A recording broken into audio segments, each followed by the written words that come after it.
وہ شخص جو ڈرگز کے ایک چھوٹے سے کیس میں پکڑا گیا تھا نکلا امریکہ کی تاریخ کا سب سے بڑا درندہ، جس نے 93 عورتوں کی جان لی تھی اور 40 سال وہ امریکہ میں آزاد گھومتا رہا۔ وہ سڑکوں پر آزاد گھومتا ایک ایسا قاتل تھا جسے کوئی پہچان ہی نہیں سکا۔ یہی بات سیمیول لٹل کو امریکہ کی تاریخ کا سب سے خطرناک سیریل کلر بناتی ہے۔ اس نے بتایا کہ ایسے لوگوں کو سانس کے لیے تڑپتا دیکھ کر ایک طاقت کا احساس ہوتا تھا۔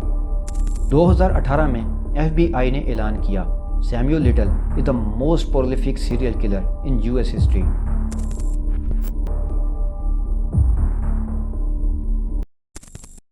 میامی کا ایک پرانا سا بار تھا جس کا نام تھا دا پول پیلس۔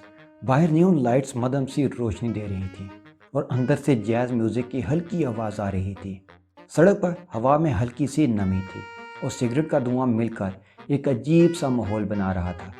بار کے اندر روشنی کم تھی، کچھ لوگ بار پر بیٹھے شراب پی رہے تھے، کوئی پول ٹیبل پر کھیل رہا تھا اور باقی لوگ آپس میں ہنس بول رہے تھے۔ ماحول عام سا تھا جیسے کسی عام رات میں ہوتا ہے، لیکن اسی عام سی رات میں ایک کہانی شروع ہونے والی تھی، ایک ایسی کہانی جس کا انجام بہت خوفناک ہونا تھا۔ بار کے ایک کونے میں ایک نوجوان لڑکی بیٹھی تھی، میرین۔ وہ 18 یا 19 سال کی تھی، خوبصورت، کانفیڈنٹ، اور اس کے چہرے پر ہلکی سی اسمائل تھی۔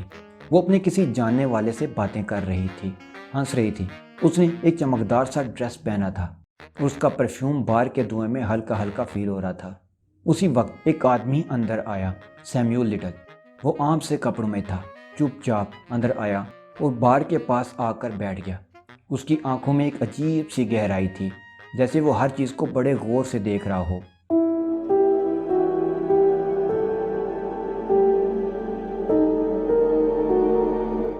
اس نے آہستہ سے بار ٹینڈر سے ڈرنک لی اور پھر میرین کی طرف دیکھا۔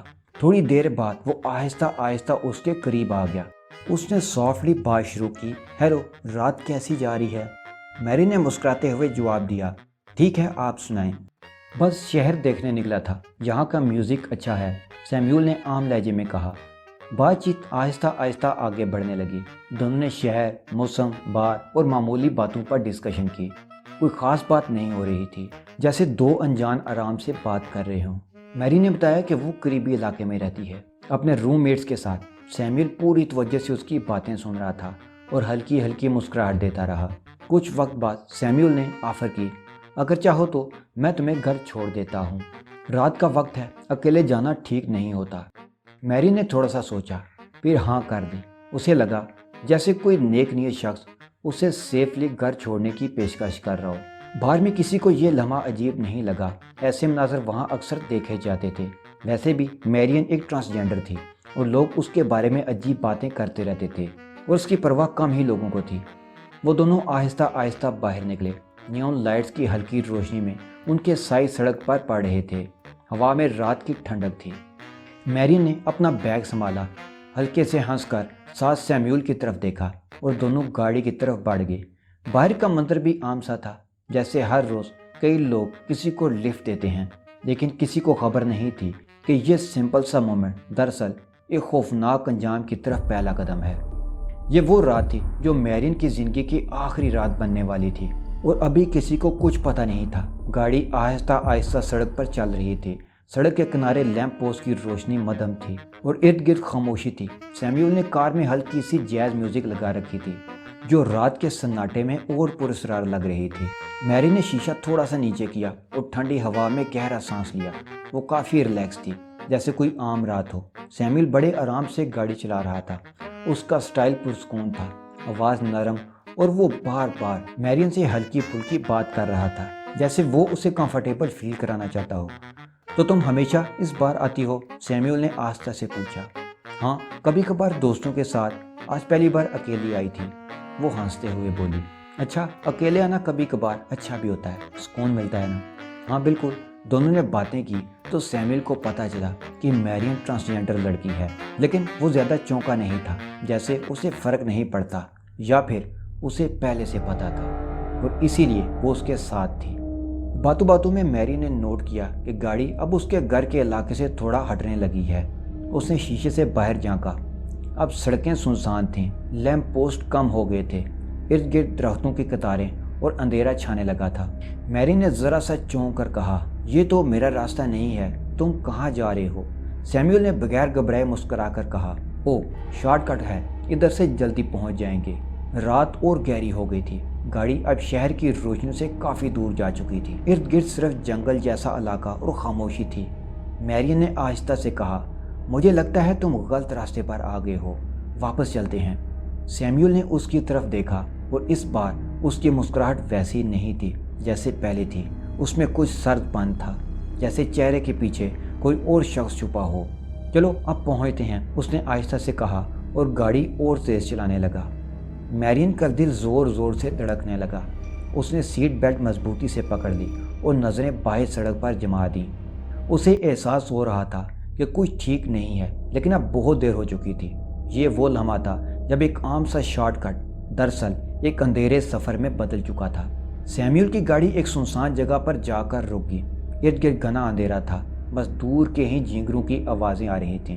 سڑک کے دونوں طرف درخت ایسے کھڑے تھے جیسے کسی اندھیرے قلعے کی دیواریں ہوں۔ میرین نے پریشانی سے ارد گرد دیکھا۔ یہ کون سی جگہ ہے؟ اس نے گھبرا کر پوچھا۔ سیموئل آہستہ آہستہ اس کی طرف مڑا۔ اس کا چہرہ اب وہ پرسکون چہرہ نہیں تھا جو بار میں دیکھا تھا۔ آنکھوں میں ایک سرد، خالی اور ڈراؤنی چمک تھی، جیسے اس کے اندر کوئی اور شخص جاگ گیا ہو۔ یہاں کوئی نہیں آئے گا، اس نے دھیمی آواز میں کہا۔ میرین کا دل زور زور سے دھڑکنے لگا۔ اس نے فوراً دروازہ کھولنے کی کوشش کی، لیکن دروازہ اندر سے لاک تھا۔ سیموئل نے آہستہ آہستہ گاڑی کا انجن بند کیا۔ اندھیرا جیسے اور گہرا ہو گیا، ہوا رکی ہوئی تھی۔ اس نے اپنے گلوز نکالے، جیسے کسی خطرناک کام سے پہلے ایک پروفیشنل خود کو تیار کرتا ہے۔ اس کے چہرے پر کوئی تاثر نہیں تھا، صرف سرد سکون۔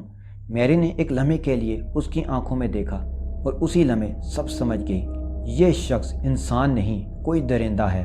سیموئل کا چہرہ بدل گیا، اس کے اندر کا جانور جیسے آزاد ہو گیا۔ پہلے اس نے اسے دھکا دیا، پھر اپنے مضبوط ہاتھوں سے قابو کر لیا۔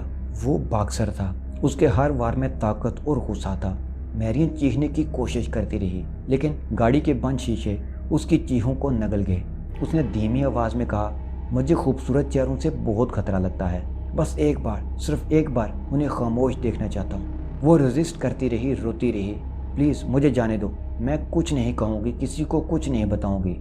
مگر سیموئل کے کانوں تک جیسے اس کی آواز پہنچ ہی نہیں رہی تھی۔ اس کی پکڑ مضبوط ہوتی گئی اور وہ اس خوف میں مبتلا جسم کو اپنی طاقت سے قابو کرتا رہا۔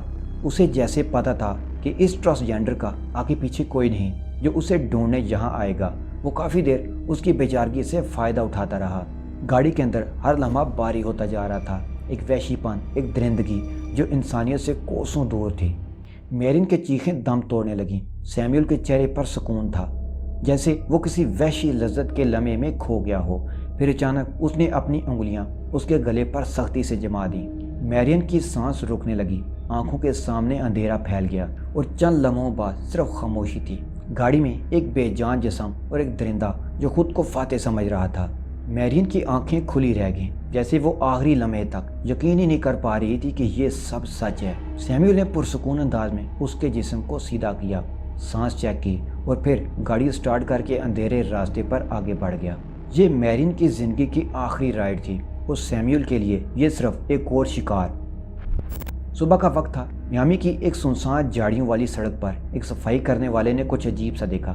جھاڑیوں کے پیچھے ایک پرانا بیگ، اس کے پاس جوتے پڑے تھے۔ جب وہ قریب گیا تو اس کے قدم رک گئے۔ سامنے میرین کی لاش پڑی تھی۔ پولیس فوراً موقع پر پہنچی، علاقے کو بند کیا گیا، اس کی تصاویر لی گئیں، لاش کو کپڑے سے ڈھانپا گیا۔ سب کچھ رسمی طریقے سے ہو رہا تھا، جیسے یہ کوئی عام سا کیس ہو۔ حالانکہ ایک نوجوان کی زندگی بہت بے رحمی سے ختم کر دی گئی تھی۔ پوسٹ مارٹم رپورٹ میں بتایا گیا کہ گلا دبانے سے موت ہوئی، جسم پر زبردستی کے نشان بھی تھے، یعنی اس کا ریپ بھی کیا گیا تھا۔ مگر اس وقت کا سسٹم خاص طور پر ٹرانسجینڈر کمیونٹی کے کیسز کو اتنی سنجیدگی سے نہیں لیتا تھا۔ پولیس نے کیس کو پاسبل رابری اینڈ مرڈر کہہ کر درج کیا اور فائل ایک ڈھیر میں رکھ دی۔ بار میں اس رات کتنے لوگ آئے تھے، کوئی خاص ریکارڈ موجود نہیں تھا۔ کچھ لوگوں نے کہا کہ اس نے ایک درمیانی عمر کے آدمی کے ساتھ بار سے نکلتے دیکھا تھا، مگر کسی کو اس کا چہرہ یاد نہیں تھا۔ ہفتے مہینوں میں بدل گئے، انویسٹیگیشن آفیسر بدلتے گئے، فائل پر دھول جمتی گئی، کیس آہستہ آہستہ خاموشی میں دفن ہو گیا۔ میرین کا نام بس خبروں میں 1-2 دن آیا، پھر اگلے واقعے نے پرانی کہانی کو ڈھانپ لیا۔ لیکن اسی دوران سیمیول لٹل اپنے اگلی شکار کی تلاش میں نکل چکا تھا۔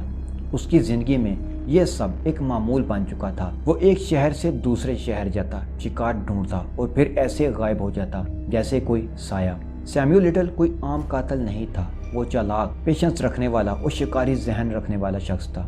وہ اچانک کسی کو نہیں مارتا تھا، بلکہ بڑے سکون سے آہستہ آہستہ اپنے شکار کو پھنساتا تھا۔ یہی وجہ تھی کہ وہ 40 سال سے زیادہ وقت تک پکڑا نہیں گیا۔ سیمیول ہمیشہ ایسے لوگوں کو ٹارگٹ کرتا تھا جن کی کمیونٹی میں آواز کم سنی جاتی تھی، جیسے سیکس ورکرز، نشے کے عادی لوگ، بے گھر افراد یا ٹرانسجینڈر کمیونٹی کے لوگ۔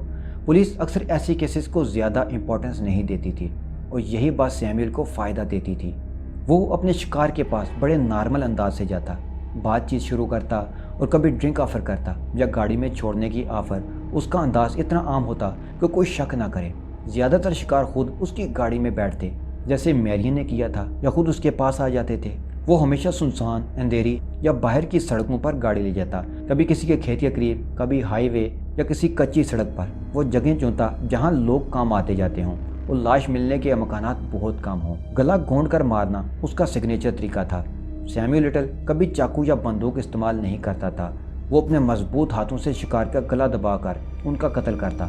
بعد میں اس نے بتایا کہ ایسے لوگوں کو سانس کے لیے تڑپتا دیکھ کر ایک طاقت کا احساس ہوتا تھا، یہی اس کا نشہ تھا۔ قتل کے بعد وہ لاش کو کسی ہائی وے، جنگل، کھیت یا کچرے والی جگہ پر پھینک دیتا، پھر فوراً شہر چھوڑ دیتا جیسے کچھ ہوا ہی نہ ہو۔ وہ اکثر سڑکوں پر رہتا، اپنی کار میں سوتا اور ایک شہر سے دوسرے شہر آوارہ گردی کرتا۔ اس وقت 70s میں ڈی این اے ٹیسٹ عام نہیں تھے اور مختلف ریاستوں کی پولیس آپس میں زیادہ معلومات شیئر نہیں کرتی تھی۔ اگر وہ ایک ریاست میں قتل کرتا اور اگلے دن دوسری اسٹیٹ میں ہوتا تو پولیس کے پاس اس کو جوڑنے کا کوئی سسٹم نہیں تھا، اس لیے وہ 93 قتل کرنے کے باوجود عام زندگی گزارتا رہا جیسے کچھ ہوا ہی نہیں۔ وہ کبھی کبھی چھوٹے جرائم جیسے شاپ لفٹنگ میں پکڑا گیا، مگر بڑے کیس میں ہمیشہ بچ نکلا۔ وہ سڑکوں پر آزاد گھومتا، ایک ایسا قاتل تھا جیسے کوئی پہچان ہی نہیں سکا۔ یہی بات سیمیول لٹل کو امریکہ کی تاریخ کا سب سے خطرناک سیریل کلر بناتی ہے۔ 2012 کا سال تھا، موسم سرد، کینٹکی اسٹیٹ کا ایک چھوٹا سا قصبہ۔ پولیس نے ایک عام سی کارروائی میں ایک بوڑھے شخص کو گرفتار کیا۔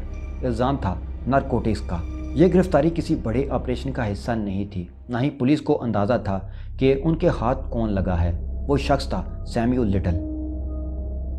پولیس نے اسے معمول کے طریقے سے تھانے لے جایا۔ اس کی انگلیوں کے نشانات اور ڈی این اے سیمپل لیا گیا، جیسے کہ ہر گرفتار شخص کے ساتھ کیا جاتا ہے۔ لیکن جب وہ D N a national data base میں ڈالا گیا، کچھ ایسا ہوا جس نے سب کو ہلا کر رکھ دیا۔ کمپیوٹر کی اسکرین پر ایک الرٹ آیا، D N A match found, Los Angeles cold cases 1980s۔ 3 پرانے قتل کیسز جنہیں سالوں پہلے بند کر دیا گیا تھا، ان سب کا تعلق اسی ایک آدمی سے جا نکلا۔ لاس اینجلس پولیس فوراً حرکت میں آئی، پرانی فائلز، تصویریں، رپورٹس سب نکالے گئے۔ وہ 3 کیسز 1987 سے 1989 کے درمیان 3 عورتوں کے قتل کے بارے میں تھے۔ سب کے قتل کا طریقہ ایک جیسا تھا، سنسان جگہ لے جانا، گلا گھونٹنا، لاش پھینک کر غائب ہو جانا۔ یہ سب تفصیلات جب سیمیول کے پاس سے ملائی گئیں تو تصویر آہستہ آہستہ واضح ہونے لگی۔ یہ کوئی عام سا بوڑھا شخص نہیں تھا، یہ ایک شکاری تھا جو سالوں سے پولیس کو دھوکہ دیتا آ رہا تھا۔ بعد میں ان کیسز کا باقاعدہ ٹرائل لاس اینجلس میں شروع ہوا۔ کورٹ میں شواہد ایک ایک کر کے پیش کیے گئے، ڈی این اے رپورٹس، جرم کی جگہوں کی تصاویر، گواہوں کے بیانات، اور آخر میں سیمیول کا پراسرار اور پر اعتماد چہرہ، جیسے اسے کچھ فرق ہی نہ پڑ رہا ہو۔ آخرکار عدالت نے اسے تینوں قتلوں کا مجرم قرار دیا اور عمر قید کی سزا سنائی، اور بغیر پیرول کے۔ اب وہ شخص جس نے 40 سال تک ملک بھر میں عورتوں کو قتل کیا تھا، آخرکار جیل کی دیواروں کے پیچھے پہنچ چکا تھا۔ لیکن یہ کہانی یہاں ختم نہیں ہوئی تھی۔ اصل دھماکہ تو اس کے بعد ہوا جب انویسٹیگیشن آفیسر نے اس سے بات چیت شروع کی اور اس نے ایک کے بعد ایک قتل کا راز اگلنا شروع کیا جن کی گنتی کسی کے وہم و گمان میں بھی نہیں تھی۔ سیمیول لٹل اب جیل میں تھا، لیکن پولیس اور ایف بی آئی کو اندازہ ہو چکا تھا کہ کہانی صرف 3 قتلوں کی نہیں ہے۔ 3 قتل ایسے شخص کے لیے کچھ بھی نہیں لگتے تھے جو اپنی پوری زندگی سڑکوں پر گزارتا رہا۔ 2018 میں ٹیکساس رینجرز کے ایک انویسٹیگیٹر جیمز ہالینڈ نے ایک اہم قدم اٹھایا۔ وہ جیل میں سیمیول کے پاس گیا اور آہستہ آہستہ اس کا اعتماد جیتنا شروع کیا۔ یہ کوئی عام انٹروگیشن نہیں تھی۔ جیمز نے اس سے بات کو فرینڈلی انداز میں شروع کیا، جیسے دو پرانے جاننے والے بیٹھے ہوں۔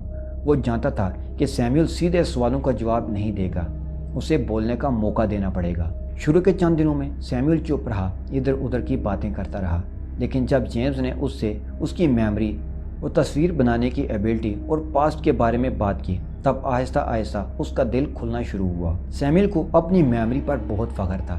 اس نے بتایا کہ وہ لوگوں کے چہرے اور جگہیں سالوں بعد بھی منٹوں میں یاد کر لیتا تھا۔ پھر اس نے ایک دن ایک ایسا جملہ کہا جس نے جیمز کو چونکا دیا۔ تم سننا چاہتے ہو؟ میں بتا سکتا ہوں کہ کہاں کہاں کیا کیا۔ اور یوں ایک لمبی انویسٹیگیشن شروع ہوئی جو کئی مہینوں چلی۔ سیمیول نے ایک کے بعد ایک قتل کا ذکر شروع کیا، شہر کا نام، بار یا جگہ کا نام، شکار کا حلیہ، قتل کا طریقہ اور لاش کہاں پھینکی۔ وہ اتنی ڈیٹیل سے کہانیاں سناتا کہ پولیس ٹیمیں حیران رہ جاتی۔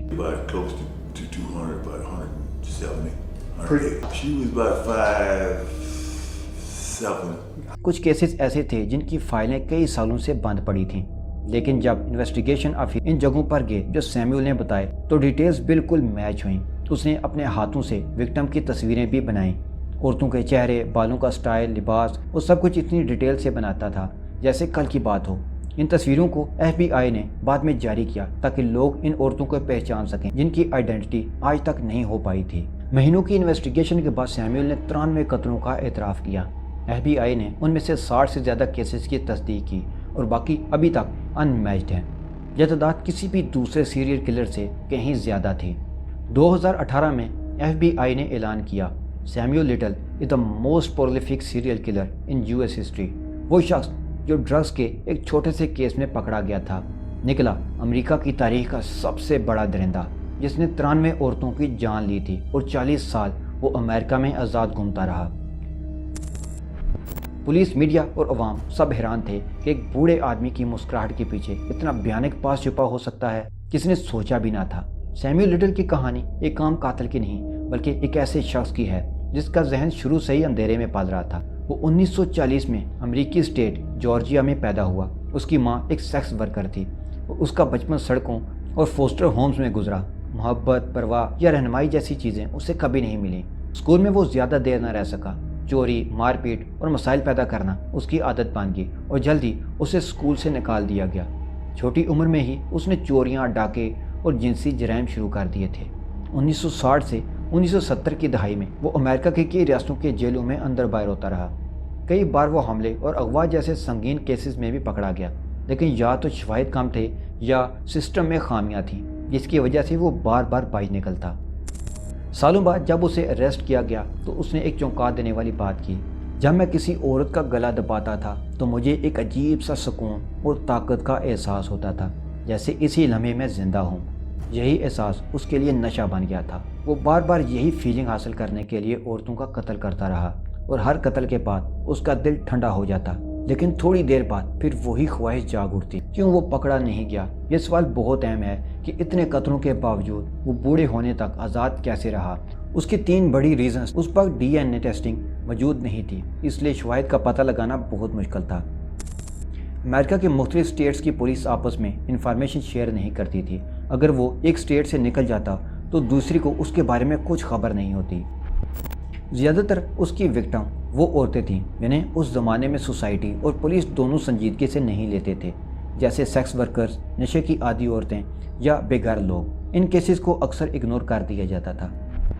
اس کے کنفیشنز کے بعد کئی پرانے کیسز دوبارہ کھلے۔ انویسٹیگیشن آفیسر نے سیمیول کے بتائے ہوئے جگہوں کو گنگالا۔ بعض جگہوں پر شواہد ملے جو اس سے پہلے اگنور کیے گئے تھے۔ کچھ لاشوں کی آئیڈینٹیفیکیشن میں ہیلپ ملی۔ مثال کے طور پر بعد میں کچھ وکٹمز کی آئیڈینٹیفیکیشن اسی سکیچ یا ڈیٹیل کی وجہ سے ہوئی۔ اس کے کنفیشنز کا ایک اہم رزلٹ یہ بھی تھا کہ کچھ کیسز میں پہلے سے پکڑے اور سزا پانے والے لوگ غلط سزا پا چکے تھے۔ بعض جگہوں پر معلوم ہوا کہ اصل قاتل سیمیول ہو سکتا ہے۔ اس سے سسٹم کی خامیوں کا سخت انکشاف ہوا۔ جب سیمیول کے کنفیشنز اور بعد میں اس کا سچ ثابت ہونا سامنے آیا تو ایف بی آئی نے باضابطہ کہا کہ یہ معاملہ انتہائی سنگین ہے۔ میڈیا نے اس خبر کو بڑے پیمانے پر نشر کیا۔ عوام اور قتل ہونے والوں کے رشتہ داروں دونوں کے لیے یہ صدمے کا وقت تھا۔ ایک طرف خاندانوں کو تسلی ملی کیونکہ اب کچھ لوگوں کے لیے جواب آ گئے تھے، دوسری طرف بہت سے سوال کھڑے ہو گئے کہ اتنے قتل کیوں نظر انداز ہوئے، سیمیول کیوں نہیں پکڑا گیا، کیونکہ سیمیول کے کنفیشنز کی تعداد بہت زیادہ تھی۔ انویسٹیگیشن آفیسرز ہر بیان کی الگ سے جانچ پڑتال کرتے رہے۔ ہر کہا ہوا کیس فوری طور پر قبول نہیں کیا گیا۔ جہاں ڈی این اے یا ثبوت موجود تھا وہاں انویسٹیگیشن نے اسے مضبوطی سے جوڑا۔ جہاں ثبوت کم تھے وہاں اعتراف کو ایک مفید سراغ سمجھ کر مزید گھنگالا گیا۔ آخر میں کیا ملا؟ سیمیول کے کنفیشنز نے بہت سے صد مقدمات میں نئی روشنی ڈالی۔ کئی خاندانوں کو کم سے کم پتہ چل گیا کہ ان کے پیاروں کا قاتل کون تھا، مگر بہت سی زندگیاں آج بھی بے نام ہیں۔ بہت سی فائلیں ایسی رہ گئیں جن میں لاش ملی مگر آئیڈینٹی نہ ہو سکی۔ جب سیمیول لٹل کو اریسٹ کیا گیا اور اس کے ان گنت قتلوں کی کہانیاں سامنے آنے لگیں تو صرف پولیس ہی نہیں، سائیکالوجسٹ بھی حیران رہ گئے۔ سوال یہ تھا، آخر ایک انسان عورتوں کا گلا گھونٹ کر قتل کرتا رہا، ایسا کون سا ذہنی یا نفسیاتی مسئلہ تھا جو اسے یہ سب کرنے پر مجبور کرتا رہا؟ اس سوال کا جواب دینے کے لیے ایف بی آئی اور سائیکالوجسٹ نے لٹل کا دماغی اور نفسیاتی انالیسس شروع کیا، اور جو سچ سامنے آیا وہ خوفناک بھی تھا اور چونکا دینے والا بھی۔ ایکسپرٹس نے بتایا کہ لٹل ایک سائیکالوجیکل پرابلم کا شکار تھا جسے سیکشول سیڈزم ڈس آرڈر کہا جاتا ہے۔ یہ بیماری ان لوگوں میں پائی جاتی ہے جو دوسروں کو جسمانی یا ذہنی تکلیف دے کر ایک عجیب سا سکون یا مزہ محسوس کرتے ہیں۔ سیمیول کا اپنا بیان تھا، جب میں کسی عورت کا گلا دباتا تھا تو مجھے ایک عجیب سا سکون اور طاقت کا احساس ہوتا تھا، جیسے میں اسی لمحے زندہ ہوں۔ یہی احساس، یہی فیلنگ اس کے لیے نشہ بن گیا۔ ہر قتل کے بعد وہ وقتی طور پر پرسکون ہوتا، لیکن تھوڑے عرصے بعد وہی اندھیری خواہش دوبارہ جاگ اٹھتی اور وہ نئے شکار کی تلاش میں نکل پڑتا۔ اس کے علاوہ سائیکالوجسٹ نے واضح طور پر کہا کہ لٹل میں اینٹی سوشل پرسنالٹی ڈس آرڈر تھا، یعنی وہ شخص جو نہ قانون کو مانتا ہے، نہ اخلاقیات کو، اور نہ ہی دوسروں کے درد کی کوئی پرواہ کرتا ہے۔ ایسے لوگ جھوٹ بولنے، دوسروں کو دھوکہ دینے اور سنگین جرائم کرنے میں کوئی شرم محسوس نہیں کرتے۔ لٹل نے بہت سی عورتوں کو مارا، لیکن نہ اس کے چہرے پر کبھی افسوس دکھا، نہ دل میں پشیمانی۔ وہ قتل کو ایک کام کی طرح کرتا اور آگے بڑھ جاتا۔ ایک اور دلچسپ اور خوفناک اسپیکٹ یہ تھا کہ لٹل کے اندر قتل کرنے کی کمپلسیو ارج، یعنی اندرونی مجبوری پیدا ہو چکی تھی۔ یہ کوئی عام خواہش نہیں تھی، بلکہ ایسی لت جو نشے کی طرح اسے بار بار واپس کھینچ لاتی تھی۔ ہر شکار، ہر قتل اس کے ایک نفسیاتی سکون کا ذریعہ بن گیا تھا، لیکن یہ سکون دیر پا نہیں ہوتا تھا۔ کچھ ہفتے یا مہینے بعد وہی اندھیری خواہش اسے دوبارہ سڑکوں پر لے آتی تھی۔ یوں سیمیول لٹل کا ذہن ایک عام مجرم کا نہیں، بلکہ ایک بیمار، خطرناک اور وسٹڈ ذہن کا آئینہ تھا۔ آخرکار وہ وقت آ گیا جب وہ شخص بہت سی عورتوں کی جان لیتا رہا اور کبھی پکڑا نہیں گیا، اب اپنی باقی زندگی جیل کی سلاخوں کے پیچھے گزارنے والا تھا۔ سیمیول لٹل کو جب 2014 میں عمر قید کی سزا سنائی گئی تو وہ پہلے ہی بوڑھا ہو چکا تھا۔ اس کے چہرے پر جھریاں تھیں۔ امریکی ریاست کیلیفورنیا کی ایک ہائی سیکیورٹی جیل میں اسے رکھا گیا، جہاں وہ آہستہ آہستہ بیماریوں اور بڑھاپے کا شکار ہونے لگا۔ وقت گزرتا گیا اور ایک دن وہ لمحہ بھی آ گیا۔ 30 دسمبر 2020 کو 80 سال کی عمر میں سیمیول لٹل کی کیلیفورنیا کی جیل میں موت ہو گئی۔ وہ اپنی زندگی کا زیادہ تر حصہ آزاد گھومتا رہا اور آخرکار جیل ہی اس کا آخری ٹھکانہ بنی۔ مگر یہ کہانی یہاں بھی ختم نہیں ہوتی۔ اس کے مرنے کے بعد بھی بہت سے کیسز ان میچ رہ گئے، یعنی لاشیں ملی تھیں، قتل ہوا تھا، لیکن وکٹم کی شناخت یا لٹل کے کنفیشن سے پکا تعلق نہیں بن سکا۔ ایف بی آئی آج بھی ان کیسز پر کام کر رہی ہے۔ شاید کچھ کہانیاں کبھی پوری نہ ہو سکیں اور کچھ وکٹم کی شناخت ہمیشہ کے لیے پرسرار راز بن کر رہ جائے۔ سیمیول لٹل کی کہانی ہمیں یہ خوفناک ریالٹی دکھاتی ہے کہ ایک بیمار ذہن اور معاشرتی بے حسی مل کر کس طرح سالوں تک درجنوں معصوم زندگیاں نگل سکتے ہیں۔ اگر اس وقت پولیس کا سسٹم زیادہ بہتر ہوتا، ڈی این اے ٹیکنالوجی پہلے دستیاب ہوتی، یا سوسائٹی کمزور طبقے کی عورتوں کو سنجیدگی سے لیتی، تو شاید اتنی جانیں نہ جاتی۔ ایسے خطرناک ذہن صرف 5 تک محدود نہیں ہوتے۔ آج بھی ایسے مجرم ہمارے ارد گرد چھپے ہو سکتے ہیں۔ اس لیے ہوشیار رہیں، اپنے ارد گرد کے ماحول پر نظر رکھیں اور خود کو اور اپنے پیاروں کو محفوظ رکھیں۔ ملتے ہیں نیکسٹ ویڈیو میں اسی طرح کی ایک اور سنسنی خیز اور سچی مسٹری سٹوری کے ساتھ۔ Good bye.